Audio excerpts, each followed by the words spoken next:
Alhamdulillah, segala puja dan puji hanya milik Allah Subhanahu wa taala. Salawat dan juga salam kita hadiahkan kepada Rasul kita Nabi besar Muhammad sallallahu alaihi wa ala alihi wasallam. Karena suasana masih bulan Muharram dan malam ini masuk pada malam ke-10 bagi yang ikut pemerintah dan juga Muhammadiyah.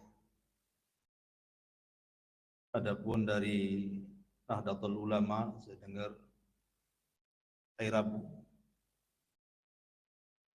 Tapi tidak perlu jadi polemik karena penentuan bulan itu kan ditentukan dengan menggenapkan dan mengganjilkan. Artinya yang melihat bulan berarti mengganjilkan. Yang tidak melihat bulan artinya menggenapkan. Kapan menggenapkan dan mengganjilkan? Ya sewaktu di bulan Dzulhijjah. Ketika tanggal 29 Dzulhijjah itu terlihat bulan, berarti 1 Muharramnya itu tanggal 30. Tapi yang tidak melihat hilal berarti Dzulhijjahnya digenapkan tanggal 30, baru setelahnya tanggal 1. Jadi perselisihannya hanya di sini saja. Baik yang besok tanggal 10 Muharram atau yang Rabu, ya sama-sama juga dalilnya kuat kan itu. Kalau yang besok tentunya ikut pemerintah dan memang kita disuruh untuk mengikuti pemerintah. Tapi sisi lain juga yang melihat hilal memang begitu juga dalil. Kita disuruh melihat hilal. Kita tidak akan bicara soal polemik, tapi yang jelas adalah seseorang dianjurkan berpuasa di tanggal 10 Muharram. Pembahasan di malam hari ini karena teringat tanggal 10 Muharram, maka kita akan mengisahkan satu kisah yang terjadi di tanggal 10 Muharram. Dan kisah ini tentu sangat menyayat hati dan sangat menyedihkan. Kisah apa itu?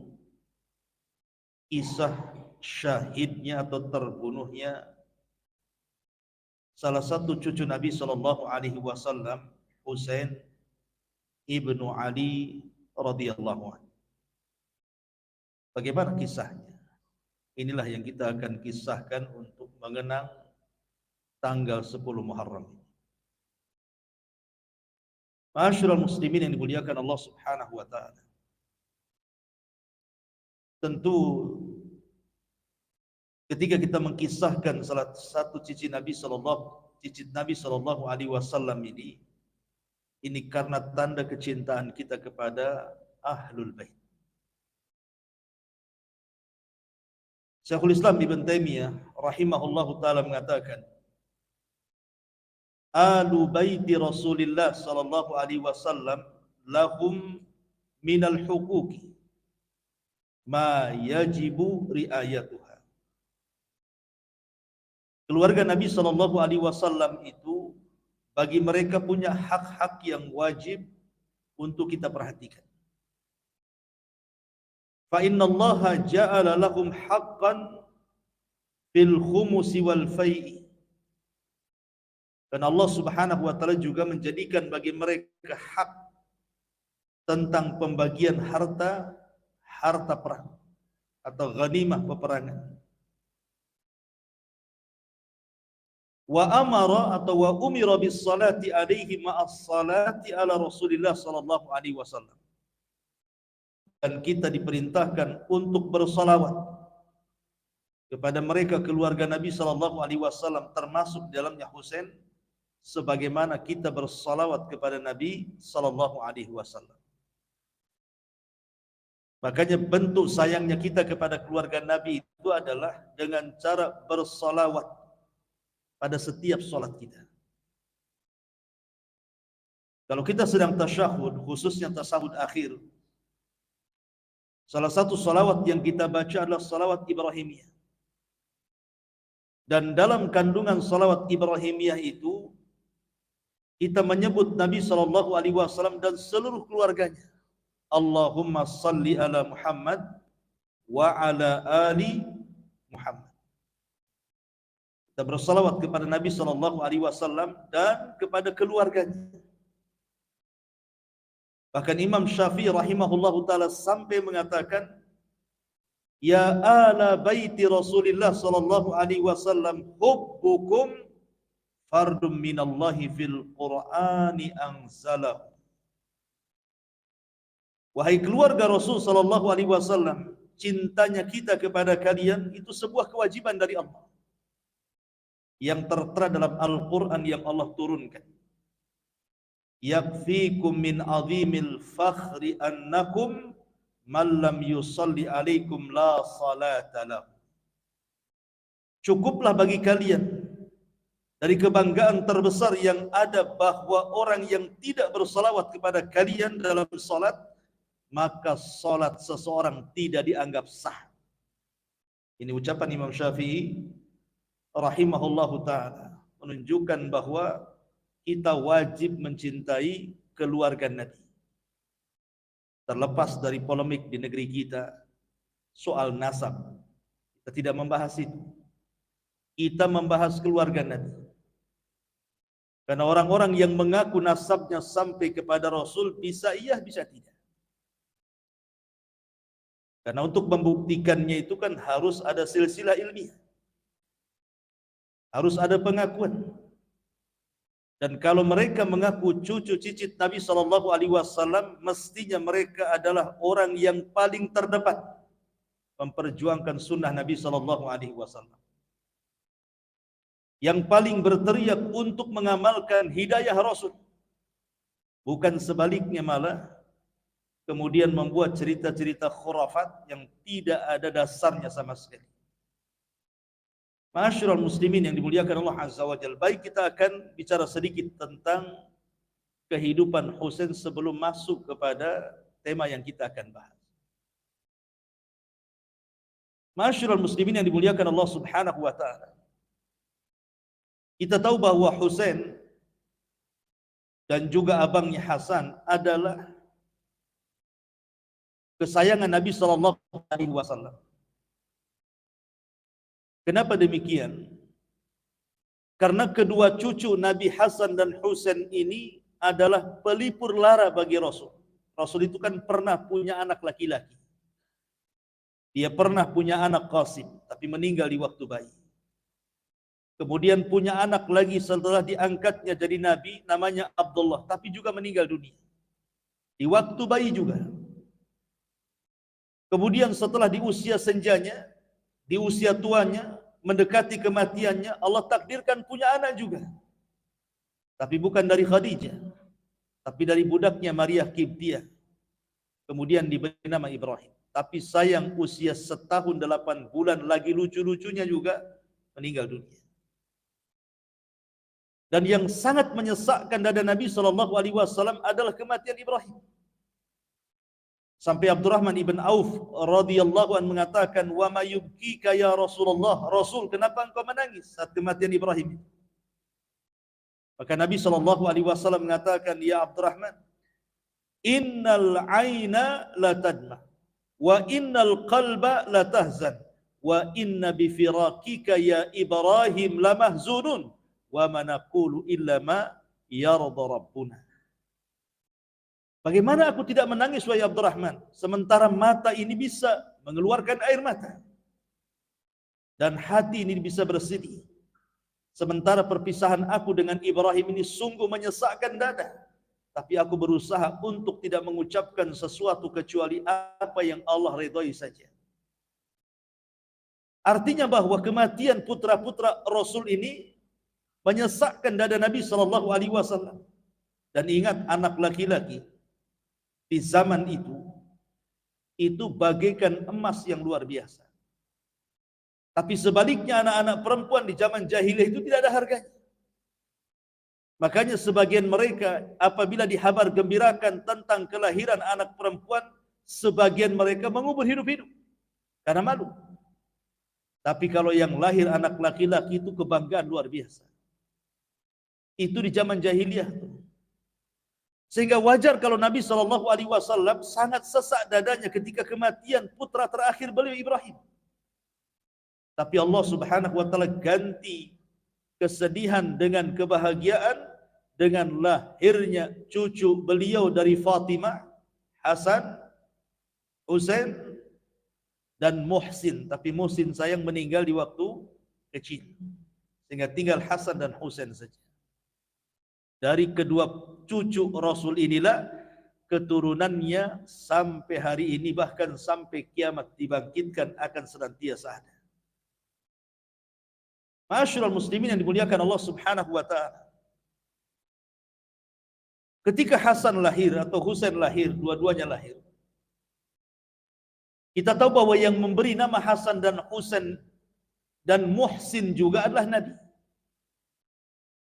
Jadi Ali radhiyallahu anhu itu ketika punya anak namanya Husain dan Hasan, itu dua-duanya dikasih nama Harban. Harban itu artinya perang. Karena orang-orang jahiliyah di masa itu kalau ngasih nama anak itu aneh-aneh. Lah salah satunya Ali radhiyallahu anhu ketika lahir Hasan itu dikasih nama Harban. Peperangan Harban itu. Maka Rasul mengatakan jangan kasih nama itu. Kasihlah nama Hasan. Kemudian lahir Husain dikasih nama Harban lagi. Maka Rasul mengatakan jangan, kasih nama Husain. Kemudian lahir anak ketiga Muhsin dikasih nama lagi Harban. Asih perang aja dikasih nama. Tapi Nabi mengatakan jangan kasih nama Muhsin, karena aku teringat dengan Nabi Harun ketika memberi nama anaknya Sobar, Sobur, dan Mubashir. Jadi Rasulullah SAW teringat Nabi Allah Harun alaihi salatu wassalam kemudian memberi nama cucu-cucunya dengan nama yang mirip-mirip, Hasan, Husain, dan Muhsin. Ma'asyiral muslimin yang dimuliakan Allah Subhanahu wa taala, lahir saja di usia 7 hari. Maka Nabi SAW kemudian mengakikahi Hasan dan Husain ini. Dan itu disebutkan dalam sebuah riwayat, Aqqa anil Hasani bi kabshin wa anil Husaini bi kabshin. Nabi SAW pernah mengakikahi Hasan dengan 1 kambing dan mengakikahi Husain dengan 1 ekor kambing. Walaupun dalam riwayat yang lain Nabi SAW menganjurkan anak perempuan 1 kambing, anak laki-laki 2 kambing. Dan tentu bahwa ucapan Nabi SAW lebih utama dibandingkan perbuatannya. Perbuatan Rasul mengakikahi Hasan dan Husain 1 kambing 1 kambing. Tapi ucapan Rasul mengatakan perempuan 1 kambing, laki-laki 2 kambing. Dan al-qawlu muqaddamun 'alal fi'li. Itu kaidah. Ucapan itu lebih diutamakan dibandingkan perbuatan. Artinya kalau kita punya anak laki-laki ya 2 kambing. Kalau perempuan 1 kambing. Dan di sini ada pelajaran dari Nabi SAW kepada kita. Kenapa kemudian Nabi SAW mengakikahi keduanya? Karena kita tahu bahwa akikah ini sangat penting karena terkait dengan tergadaikannya seorang anak memberikan syafaat kepada orang tuanya. Rasul mengatakan kullu ghulam murtahanun bi aqiqatihi. Setiap orang itu tergadaikan syafaatnya dengan akikah.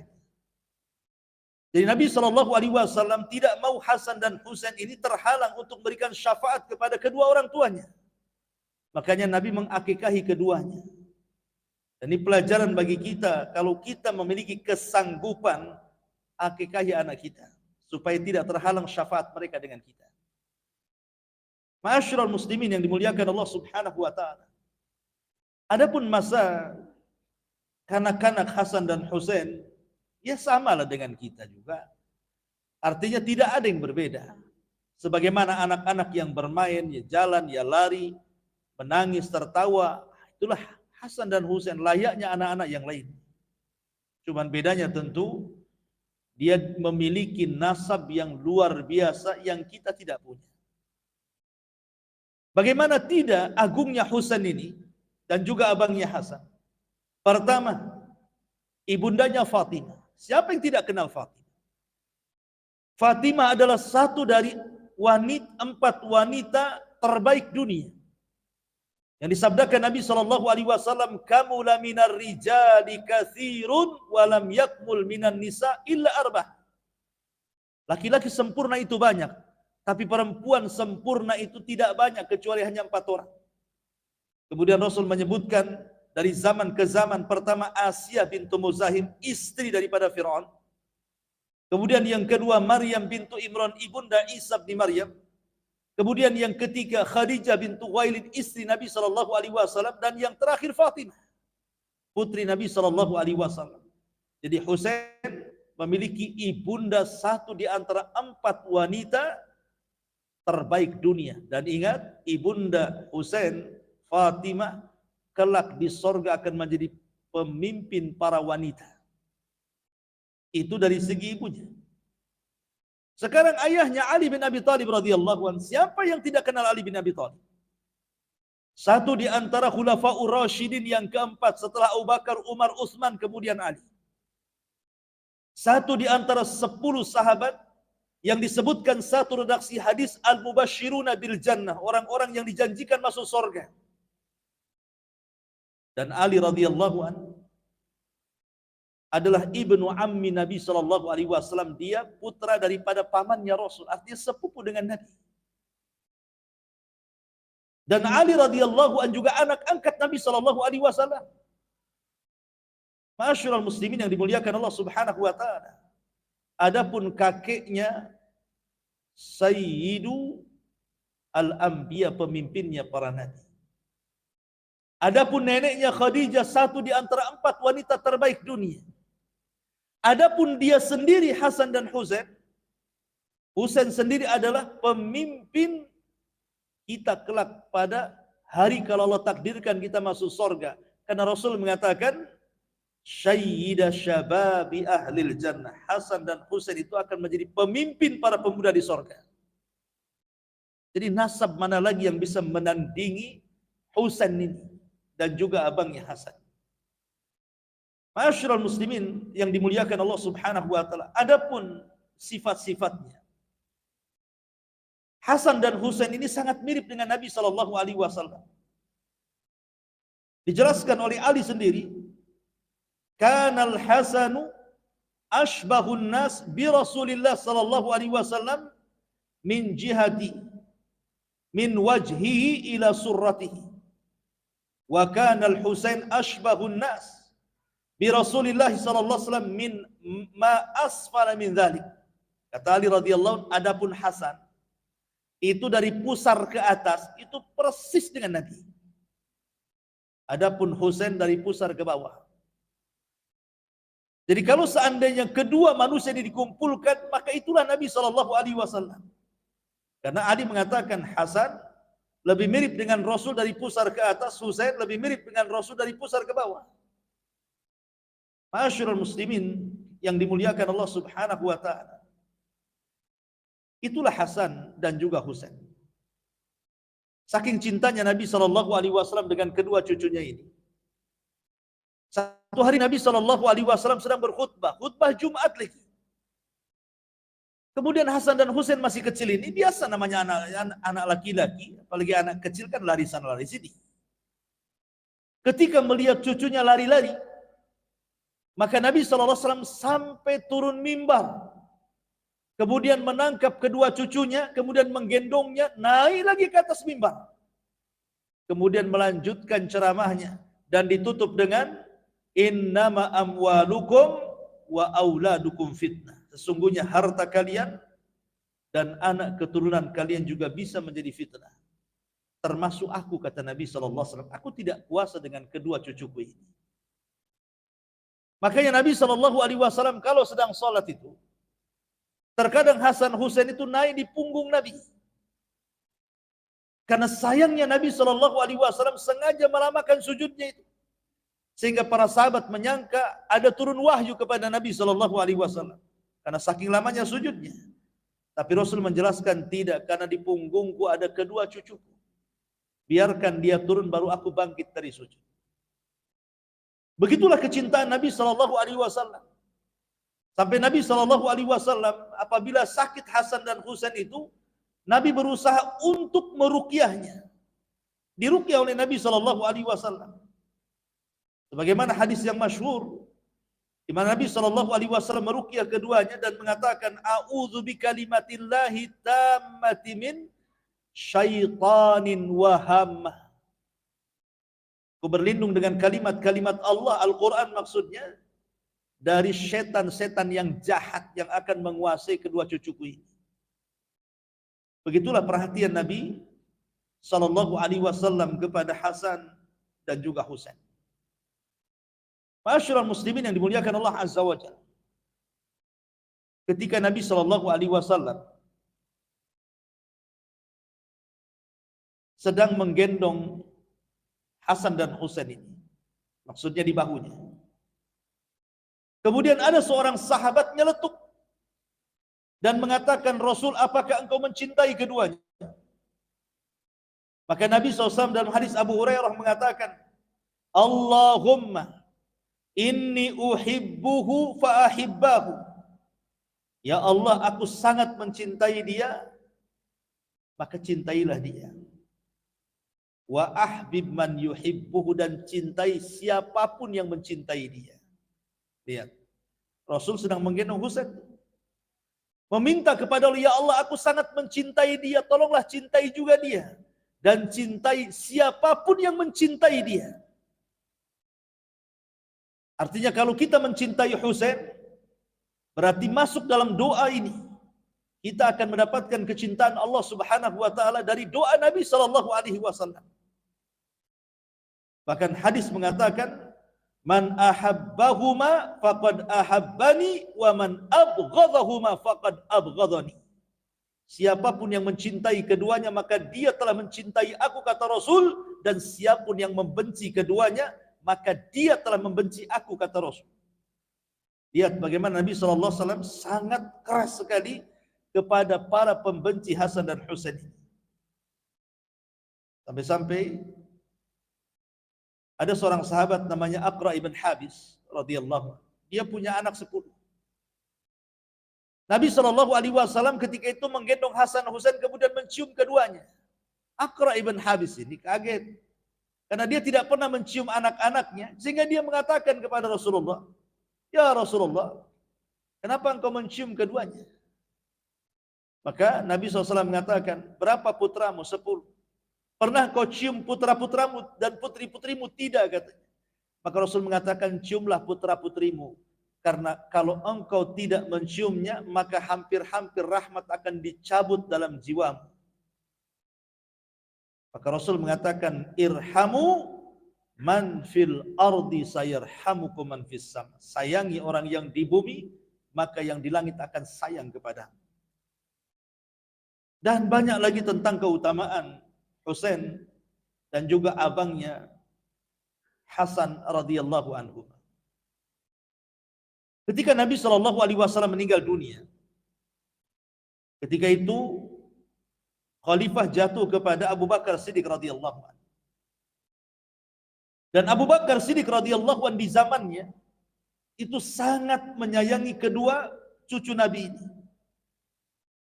Sampai-sampai apabila mendapatkan ghanimah peperangan, maka Abu Bakar akan menyisihkan harta ghanimah itu untuk kedua cucu Nabi SAW. Apa yang dilakukan Abu Bakar sama dengan yang dilakukan Umar bin Khattab radhiyallahu anhu. Sama juga suka memberikan harta banyak kepada keluarga Nabi SAW. Nah, di zaman Utsman tentu keduanya sudah dewasa. Dan di zaman Abu Bakar dan Umar kan masih kecil. Di zaman Utsman tentu sudah tua, sudah dewasa. Lah dia terlibat dalam peperangan ketika membuka Afrika. Di zaman Utsman radhiyallahu an, Hasan dan Husain ini ikut perang. Jadi seorang mujahidin di bawah tentara Utsman ibn Affan radhiyallahu an sampai membebaskan daratan Afrika. Dan begitu seterusnya.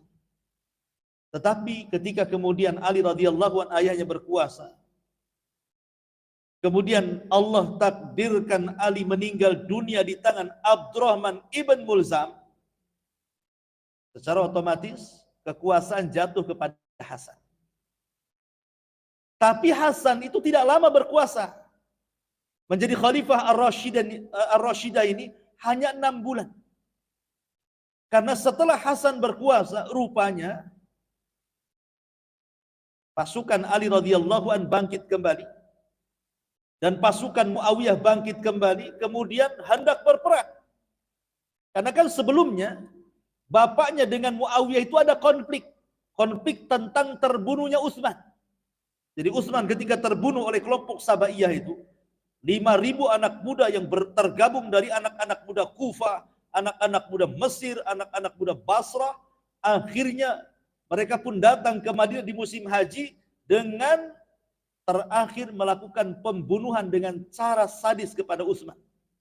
Utsman ibn Affan meninggal sedang membaca Quran dan sedang berpuasa di usia 80 tahun lebih, sudah tua. Lah terbunuhnya Utsman ini menyisakan kesedihan kepada keluarganya, salah satunya Muawiyah. Karena masih satu kabilah Bani Umayyah. Sementara Ali radhiyallahu anhu tidak kunjung menangkap para pembunuh Utsman, tentu karena ijtihad Ali. Karena di belakang para pembunuh Utsman ini kabilah-kabilah besar dari berbagai macam daerah kan gitu. Kalau sampai ditangkap akan menjadi perang besar. Makanya Ali mengatakan, saya akan tangkap tapi baiat dulu saya. Tapi Muawiyah terbalik, tangkap dulu baru saya baiat. Tangkap dulu baru saya akan baiat engkau wahai Ali. Maka bersiteganlah antara Ali dan kubu Muawiyah yang ada di Syam, yang ketika itu di zaman Utsman Muawiyah itu posisinya sebagai gubernur di Syam. Akhirnya terjadilah salah paham, kemudian terjadi peperangan yang disebut dalam sejarah sebagai perang Siffin namanya. Lah inilah perang pertama, perang saudara namanya. Persis seperti yang disabdakan Nabi SAW lewat lisannya Hudzaifah ibn Yaman. Ketika Umar bin Khattab radhiyallahu an bertanya soal fitnah, maka kemudian Hudzaifah mengatakan, selama engkau masih hidup wahai Umar, maka tidak akan terjadi fitnah. Maksudnya tidak mungkin ada pembunuhan orang Islam dengan orang Islam.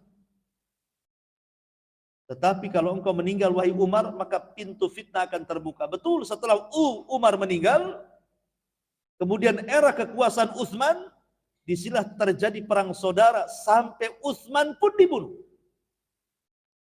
oleh orang-orang yang mengatasnamakan cinta dengan Al-Quran, membunuh Utsman atas nama Quran.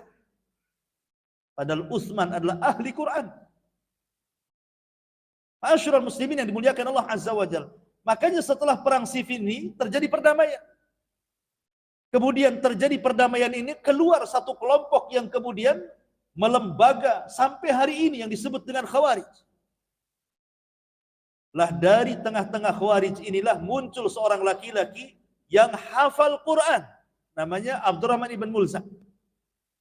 Di tangan dialah Ali radhiyallahu anhu ditikam kemudian meninggal. Bayangkan yang menusuk Ali, yang membunuh Abdurrahman bin Mulzam ini bukan orang biasa, hafal Quran. Tapi dia membunuh Ali radhiyallahu anhu. Lah ketika Ali radhiyallahu anhu meninggal dunia, baru kemudian Hasan yang secara otomatis diangkat menjadi khalifah. Lah ketika Hasan kemudian diangkat menjadi khalifah, para pendukung Ali radhiyallahu anhu bangkit dan ingin menyerang Muawiyah yang ada di Syam, sebab mereka adalah sumber kekacauan menurut orang-orang ini. Ya tentu Muawiyah tidak tinggal diam, berak juga pasukannya dan hampir berhadap-hadapan dan hampir perang. Tapi Hasan setelah berkuasa 6 bulan, dia tidak mau ada lagi pertumpahan darah.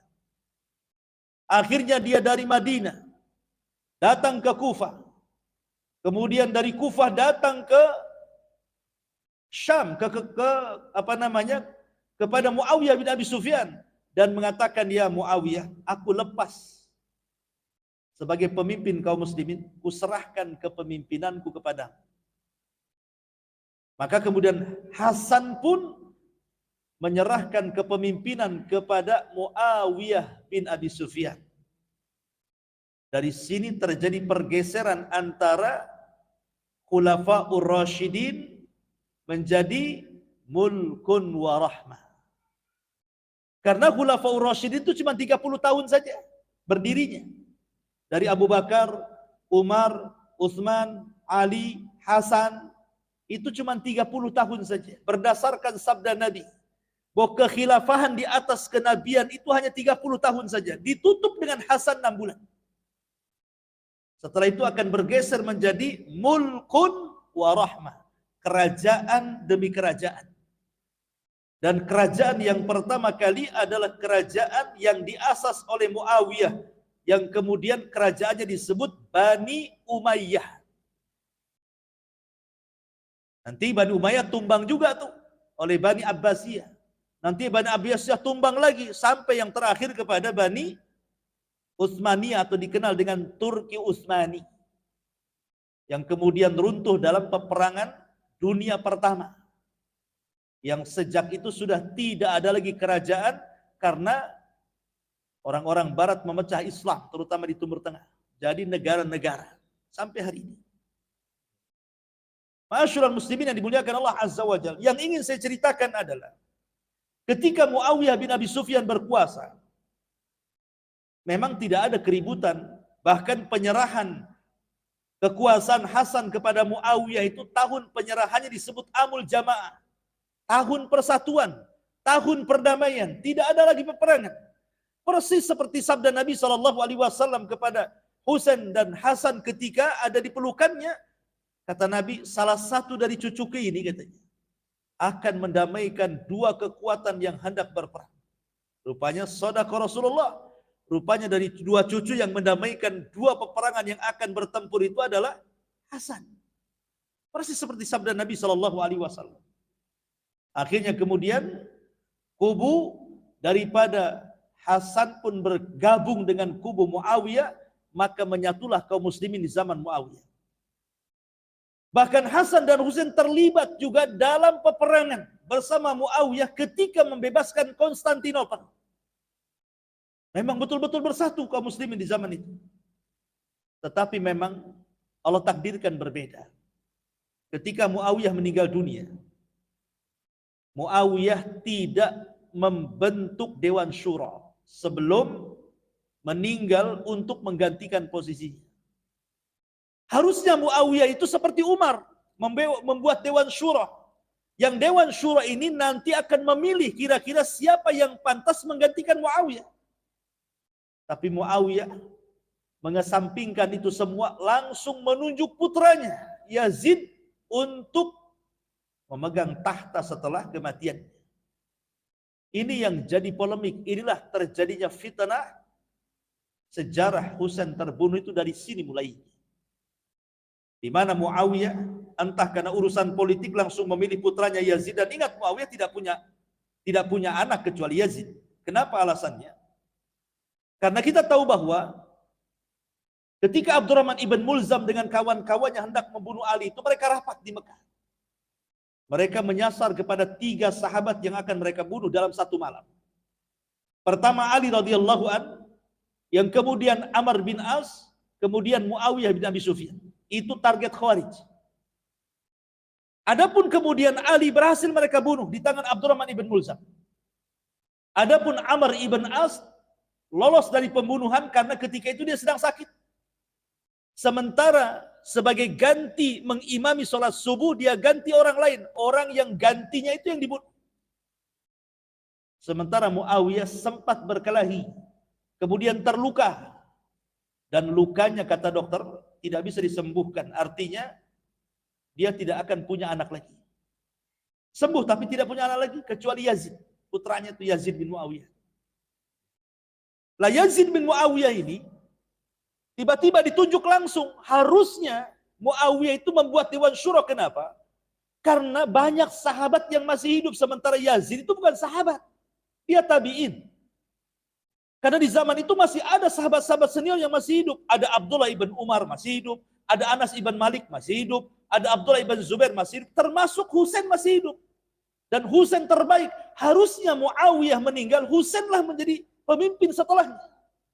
Tapi entah kenapa Muawiyah mungkin karena ada unsur politik memilih Yazid pula. Dan memaksa seluruh kaum muslimin dimanapun mereka berada untuk membaiat putranya Yazid. Akhirnya karena ketakutan ya banyak manusia berbaiat. Tapi sayang ada dua tokoh besar tidak mau baiat. Husain tidak mau baiat. Dan Abdullah ibn Zubair tidak mau baiat. Dipaksa pun tak mau baiat. Akhirnya kemudian keduanya lari dari Madinah ke Mekah dan bersembunyi di Mekah. Lah orang-orang Kufah yang dekat dengan ibu kota itu, mereka memang tidak suka dengan Yazid. Sama sekali tidak suka menjadi pengganti daripada Muawiyah. Itu di ibu kota. Ketika orang-orang yang ada di ibu kota itu di Kufah mendengar bahwa Husain tidak berbaiat, Abdullah ibn Zubair tidak berbaiat, akhirnya mereka ingin supaya Husain itu yang memegang kekuasaan dan mengambil alih kekuasaan dan menumbangkan Yazid bin Muawiyah. Itu tujuan orang-orang Kufah. Dari situlah mereka ngirim surat dari Kufah ke Madinah. Dikirim surat. Suratnya bukan 1-2 surat. Sampai ratusan surat. Ingat di zaman itu ngirim surat. Jangan seperti sekarang pakai WA, tidak. Zaman kita masih kecil-kecil saja ngirim surat itu. Kalau dapat surat udah bahagia luar biasa. Kadang-kadang ngirim surat tak sampai-sampai salah alamat. Kadang-kadang balik lagi alamatnya gak jelas. Zaman itu kan gitu ya. Saya masih ingat waktu saya di pesantren dulu itu. Kalau dapat surat dari saudara, dari orang tua, wah senang itu. Sampai sembunyi itu bacanya. Sampai disimpan gitu ya, kalau isinya bagus gitu. Kalau isinya jelek dirobel. Tapi seperti itu surat menyurat itu di zaman itu sangat luar biasa. Awalnya Husain tidak percaya, sebanyak itu surat datang ke Madinah, meminta agar Husain datang ke Kufah dan siap dibaiat untuk menggulingkan kekuasaan Yazid. Tapi karena terus-terusan tiap hari ada surat, yakinlah terpengaruh Husain dengan surat ini. Tapi akhirnya Husain pun mengirim saudaranya namanya Muslim ibn Uqail atau ibn Aqil rahimahullahu taala. Muslim ibn Aqil ini masih keluarganya. Diutus oleh Husain, coba Muslim kau berangkat ke Kufah sana, ke Syam. Benar enggak bahwa orang-orang Kufah itu meletakkan loyalitasnya kepada saya, tidak kepada Yazid? Karena ini kan di ibu kota masalahnya, di Jakartanya lah bahasa kita ya. Akhirnya Muslim bin Aqil pun berangkat ke Kufah. Sampai di Kufah dikira dia Husain, semua berbaiat. Dari situ bahwa surat itu benar adanya. Mereka ingin Husain itu yang menggantikan Yazid. Sampai akhirnya kemudian berhasil mengumpulkan sampai 5.000 manusia di Kufah ini. Coba bayangkan, kemudian menyerbu, melakukan demonstrasi lah bahasa kitanya ke istananya Yazid, orang-orangnya Yazid bin Muawiyah. Di situ ada namanya Ubaidillah ibn Ziyad. Itu kaki tangan daripada Yazid bin Muawiyah, namanya Ubaidillah ibn Ziyad. Yang ketika itu menjadi gubernur Kufah. Tetapi Ubaidillah ibn Ziyad ini pandai dia. Sudah tahu nih gerak-gerik gak bagus nih. Ini akan terjadi pemberontakan kepada Yazid. Akhirnya kemudian Ubaidillah ibn Ziyad membuat trik bagaimana caranya kemudian loyalitas mereka kepada Husain diputus di tengah jalan sebelum Husain datang. Dengan cara apa? Dibuatlah serangan fajar. Tahu serangan fajar? Dikasih duit banyak-banyak. Kasih sembako, kasih apa gitu kan. Oh, sekarang pakai sembako lah kan. Ya zaman dulu enggak pakai duit supaya loyalitasnya berganti kepada Yazid. Money politik pun udah ada tuh zaman itu. Kan sekarang aja lupa niru-niru juga gitu orang sekarang ini niru-niru Ubaidillah ibn Ziyad yang membunuh Husain tuh. Ya. Akhirnya kemudian dari 5.000 orang Kufah itu bisa belot lo bayangkan. Gara-gara money politik itu. Jadi ketika kemudian Muslim bin Aqil ini sholat subuh yang tadinya di belakangnya 5.000 pengikutnya, ketika salam sempurna ke kiri itu Assalamualaikum, Assalamualaikum. Pas tengok ke belakang tidak ada lagi 5.000, sisanya 3 orang. La ilaha illallah. Dan 5.000 orang yang berbaiat itu sisanya 3 orang aja. Yang 3 orang ini kemudian pergi satu-satu, akhirnya tidak ada dia pengikutnya. Makanya kemudian dia takut Husain ini ketipu. Dia langsung kirim surat. Jangan datang ke Kufah. Jangan sampai datang, karena orang-orang Kufah itu para pengkhianat. Kemudian dia ditangkap oleh Ubaid ibn Ziyad, kemudian dibantai. Ini Husain tidak tahu kalau saudaranya Muslim bin Aqil sudah terbunuh di tangan Ubaid ibn Ziyad nih. Ya zaman dulu pakai apa informasinya kan? Berangkatlah Husain dan 70 orang. 70 orang ini terdiri daripada keluarga dia, 50-nya dari keluarga dia, yang 30-nya tentara-tentara untuk menjaganya. Jadi jumlahnya 70 orang. Jadi 50 orang itu ya, termasuk istri-istrinya, kan banyak istri-istrinya Husain. Termasuk anak-anaknya, termasuk juga istri-istrinya Hasan yang sudah meninggal, termasuk juga anak-anaknya Hasan, termasuk juga dari keluarganya Uqail. Pokoknya jumlah keluarga Nabi yang ikut itu 50 orang. Plus 30 orang penjaganya. 70 orang semuanya. Ketika itu para sahabat banyak yang menasihati Husain, jangan pergi ke sana. Salah satunya Ibnu Abbas radhiyallahu anhu. Menasihati. Bahkan mengingatkan, wahai Husain, kalau engkau ingin berkuasa, jangan ke Kufah. Pergi ke Yaman sana katanya. Karena di Yaman itu loyalis bapakmu banyak di sana. Jadi kalau engkau pergi ke Yaman, pasti orang Yaman akan memilih engkau menjadi pemimpin mereka. Dan orang Kufah terkenal dengan ahlu ghudur. Orang yang mudah mengkhianat. Hatinya dengan kita, badannya dengan mereka, katanya Abdullah bin Abbas radhiyallahu anhu. Banyak, bukan satu sahabat menasihati Husain itu jangan sampai pergi. Kalau tidak percaya, karena kan keberangkatan Husain itu di musim haji. Pas tanggal 8. Jadi sahabat menasihati, ya Husain, sebaiknya kau haji dulu. Haji ini banyak orang Kufah datang, kau bisa bertanya. Namanya haji kan dari mana-mana datang kan, kau cari informasi di situ. Tapi entah memang Allah sudah takdirkan ya, memang maut sudah menjemput dia. Husain tidak peduli dengan nasihat-nasihat sahabat-sahabat yang lain. Dia tetap berangkat dengan 70 orang. Dia tidak melaksanakan haji, langsung berangkat ke Kufah. Ketika kemudian keberangkatan Husain ini tercium oleh Ubaidillah ibn Ziyad ini, gubernurnya Yazid bin Muawiyah yang ada di Kufah. Akhirnya kemudian Ubaidillah ibn Ziyad mengutus 1.000 pasukan. 1.000 pasukan untuk mengintai maunya Husain ini apa. Datang ke Kufah ini. Akhirnya diintai betul tuh kedatangan Husain itu. Lah Husain ini kaget ketika sampai di Kufah, kok daerahnya agak serem. Kata Husain, ini kami ada di mana? Maka orang-orang yang ada di situ mengatakan, ini daerah Karbala. Maka tragedi disebut tragedi Karbala. Kata Husain, wallahi karbun wabala. Demi Allah ini karb. Karb itu pasti akan datang bencana dan juga akan datang bala di tempat ini. Gitu.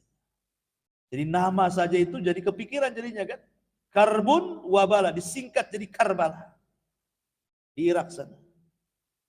Betul ketika itu tiba-tiba dikepung dengan 1.000 pasukan yang diutus oleh Ubaidillah ibn Ziyad ini. Setelah kemudian Husain pun disuruh, sebenarnya yang 1.000 pasukan ini pemimpinnya bagus. Meminta agar Husain itu balik lagi ke Madinah. Tapi Husain pula ngotot, tak mau. Yang ngotot itu keluarga Muslim bin Aqil karena merasa ayahnya ataupun kerabatnya dibunuh. Dia mau minta balasan darah. Makanya tidak mau balik. Husain ini sebenarnya mau balik ke Madinah. Tapi karena keluarga Muslim bin Aqil yang terbunuh itulah minta supaya darahnya Muslim bin Aqil itu diselesaikan. Ini kisah siapa pembunuhnya. Tiba-tiba kemudian datang pasukan yang lebih banyak daripada itu. 4.000 pasukan. Jadi kalau digabung jadi 5.000 pasukan. Melawan 30 orang. Mana bisa menang? Masyurul muslimin yang dimuliakan Allah Azza wa Jalla. Lah ketika itu kemudian Husain pun sebenarnya sudah mau pulang. Sampai Husain mengatakan, kenapa kalian tidak menghalang-halangi aku? Kalau kalian tidak setuju keberadaan di Kufah, kata Husain, tidak apa-apa. Pilihlah dengan 3 pilihanku katanya. Pertama, biarkan aku pulang ke Madinah. Yang kedua, biarkan aku ke Sugur, ke tempat jihad mana kaum muslimin jihad, aku akan ikut jihad.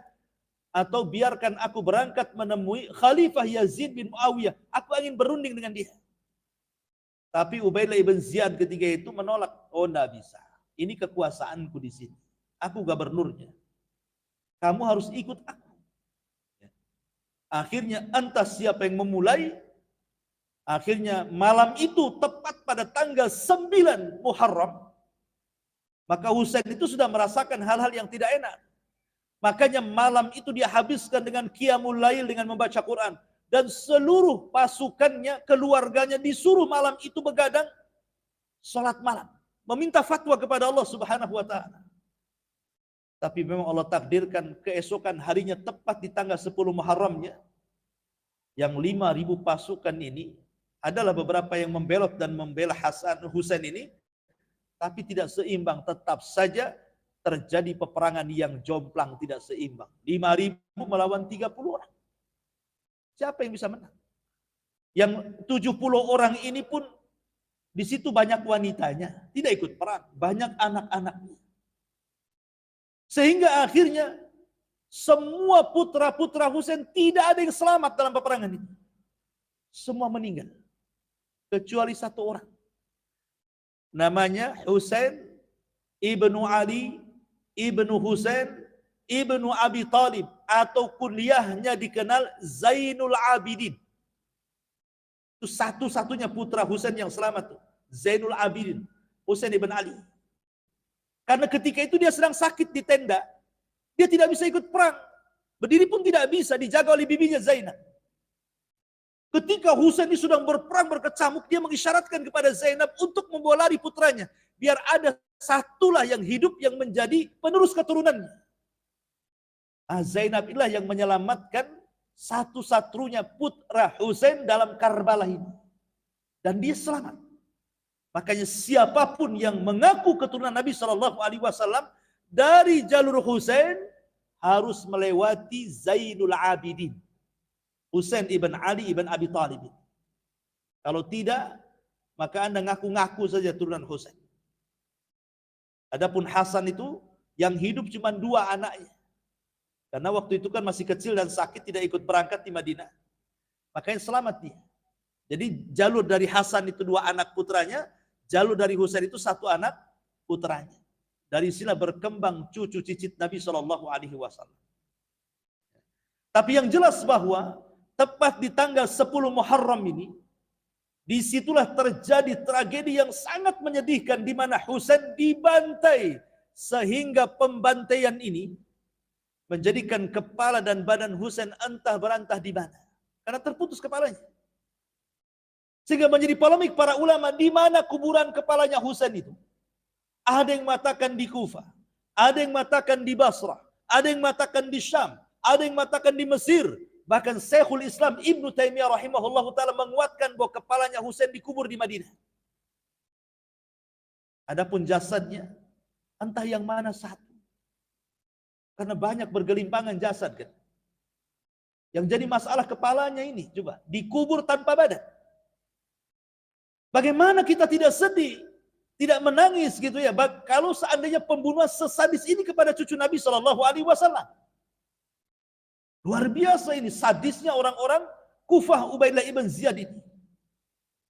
Makanya wajar kalau kemudian para ulama banyak yang mengomentari. Salah satunya siapa? Ibnu Katsir rahimahullahu taala, dan ulama-ulama yang lain mendoakan dengan keburukan setiap para pembunuh Husain ibn Ali radhiyallahu anhu. Dan subhanallah, qutila madluman, Husain terbunuh dengan cara zalim. Wala tahsabannallaha ghafilan amma ya'malu zalim. Ingat Allah, jangan kau kira Allah lalai terhadap apa yang dilakukan orang-orang zalim. Semua para pembunuh Husain semua meninggal dalam kondisi tidak baik, yang terlibat dalam pembunuhan itu. Karena kemudian era setelahnya ada pasukan disebut pasukan Awabin. Pasukan orang-orang yang bertobat, yang konon dulunya mereka yang ngirim surat ke Kufah, dari Kufah ke Madinah. Ketika Husain datang mereka tidak bisa apa-apa. Setelah meninggal baru mereka kemudian bangkit dan mencari para pembunuhnya. Disebut pasukan Awabin itu. yang kemudian mencari siapapun para pembunuh Husain. Akhirnya terbantai semuanya. Siapapun yang terlibat, termasuk Ubaidillah ibn Ziyad itu, yang memotori terbunuhnya Husain ibn Ali. Ada sebagian orang yang kemudian salah paham, seolah-olah dalang pembunuhan Husain adalah Yazid bin Muawiyah. Ingat, Yazid tidak terlibat dalam pembunuhan, walaupun dia khalifah. Karena Yazid itu hanya memandatkan kepada Ubaidillah ibn Ziyad sebagai gubernur yang ada di Kufah untuk mengawasi saja, bukan membunuh. Makanya dia marah ketika kemudian dia mendengar bahwa Ubaidillah ibn Ziyad malah membunuh Husain. Dan dia mengatakan, demi Allah, kalau aku berada di posisi dia saat itu, aku tidak mungkin membunuhnya. Kemudian dia menangis dan mengutuk siapa para pembunuhnya. Cuman kesalahannya Yazid bin Muawiyah cuma satu, dia tidak menangkap para pembunuh Husain itu saja. Tapi dia tidak terlibat. Apalagi kemudian Yazid sendiri masuk pada hadis Nabi SAW bahwa pasukan yang menyeberangi lautan, maka mereka pasukan yang diampuni Allah Subhanahu wa taala. Dan ingat, tidak ada peperangan yang melewati lautan di zaman Khulafaur Rasyidin kecuali di zaman Muawiyah. Di zaman Umar mau ada pasukan mau diseberangkan untuk menjajah sampai ke daratan Afrika kan. Tapi Umar tidak tahu, udah kebayang, takutnya mati nanti di tengah laut, makanya tidak jadi. Baru terjadinya pasukan kaum muslimin nyebrang lautan untuk meluaskan kekuasaan itu di zaman Muawiyah. Lah Yazid terlibat di situ. Jadi walaupun bagaimana dia punya keutamaan. Ya. Tapi banyak kemudian orang-orang, terutama orang-orang Syiah, mencela Yazid ibn Muawiyah radhiyallahu anhu. Ma'asyiral muslimin yang dimuliakan Allah Subhanahu wa taala, itulah di antara sekilas tentang sejarah Husain ibnu Ali radhiyallahu anhu. Ini singkat saja karena juga waktu. Ya, sampai di sini mudah-mudahan ada manfaatnya. Subhanallahi bihamdika, asyhadu an la ilaha illa anta, astaghfiruka wa atubu ilaik. Allahu taala alam. Assalamualaikum warahmatullahi wabarakatuh.